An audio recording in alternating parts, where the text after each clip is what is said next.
കേരളത്തിൻ്റെ മുഖ്യമന്ത്രിയും കേരളത്തിൻ്റെ വിദ്യാഭ്യാസ മന്ത്രിയും പാടെ കൂടിയിട്ട് ഓപ്പറേഷൻ തൂഫാൻ എന്ന് പറയുന്ന വലിയ ഒരു പദ്ധതിക്ക് തുടക്കം കുറിച്ചുല്ലേ.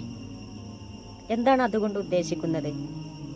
മനുഷ്യന്റെ ബോധശക്തിക്ക് മരവിപ്പുണ്ടാക്കുന്ന ഈ ലഹരി ഉൽപ്പന്നങ്ങളെ ഈ ലോകത്ത് നിന്ന് നീക്കം ചെയ്യുക അല്ലേ. അവരുടെ ഈ പദ്ധതി വിജയകരമായി പൂർത്തിയാവട്ടെ എന്ന് ഈ സന്ദർഭത്തിൽ പ്രാർത്ഥിക്കണം. എന്നാൽ ഈ ഓപ്പറേഷൻ തൂഫാൻ എന്ന് പറയുന്ന ഈ ഒരു പദ്ധതിക്ക് വർഷങ്ങൾക്ക് മുമ്പ് അള്ളാഹു തുടക്കം കുറിച്ചിട്ടുണ്ട്. എങ്ങനെ? ഫഅർസൽനാ അലൈഹിമു തൂഫാൻ.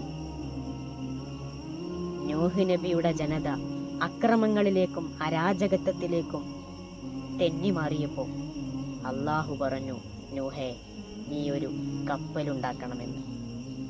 അങ്ങനെ നൂഹ് നബി കപ്പലുണ്ടാക്കി. എവിടെ കപ്പലുണ്ടാക്കണം നിങ്ങൾക്കറിയോ? ഒരു മരുഭൂമിയിൽ, വെള്ളത്തിന്റെ ഒരു വിദൂര സാന്നിധ്യം പോലുമില്ലാത്ത ഒരു മരുഭൂമിയിൽ. ആളുകള് നൂഹ് നബി ഇങ്ങനെ കപ്പലുണ്ടാക്കുമ്പോ വന്നിട്ട് പറഞ്ഞേ, ഒരു ഭ്രാന്തനതാ അവിടെ ഒരു കപ്പലുണ്ടാക്കുന്നുണ്ട്. ഒരു വെള്ളം പോലും ഇല്ലാത്ത ഈ സ്ഥലത്ത്. അപ്പോഴും നൂഹ് നബി ഓലോടൊന്നും പറഞ്ഞില്ല. കപ്പൽ അങ്ങോട്ട് റെഡി ആയപ്പോ അള്ളാഹു കൽപ്പിച്ചു, നൂഹേ, അള്ളാഹുവിൽ വിശ്വസിച്ച സത്യവിശ്വാസികളോടൊക്കെ കപ്പലിൽ കയറാൻ പറയാം. അങ്ങനെ നൂഹ് നബി എല്ലാവരെയും കപ്പലിലേക്ക് ക്ഷണിച്ചു. അവസാനം ആകാശത്ത് നിന്ന് മഴ വർഷിച്ചു. ആ മഴത്തുള്ളി ഇങ്ങനെ പല തുള്ളി പെരുവെള്ളമായപ്പോൾ അതൊരു വലിയ വെള്ളപ്പൊക്കമായി. നൂഹ് നബിയുടെ കപ്പൽ അങ്ങനെ സമുദ്രത്തിന്റെ മുകളിലൂടെ, വെള്ളത്തിന്റെ മുകളിലൂടെ ഇങ്ങനെ സഞ്ചരിക്കാൻ തുടങ്ങി. കപ്പലിൽ കയറാത്ത അവിശ്വാസികളായ തെമ്മാടികളായ ആളുകൾ മുഴുവനും മുങ്ങി നശിച്ചു. നൂഹ് നബിയുടെ മകൻ വരെ കപ്പലിൽ കയറിയില്ല. അങ്ങനെ കപ്പൽ ജൂതി പർവ്വതത്തിന്റെ മുകളിൽ നങ്കൂരമിട്ടു. അതൊരു വലിയ ചരിത്രമാണ്. അപ്പോൾ ഞാൻ അതിലേക്കൊന്നും കടക്കുന്നില്ല.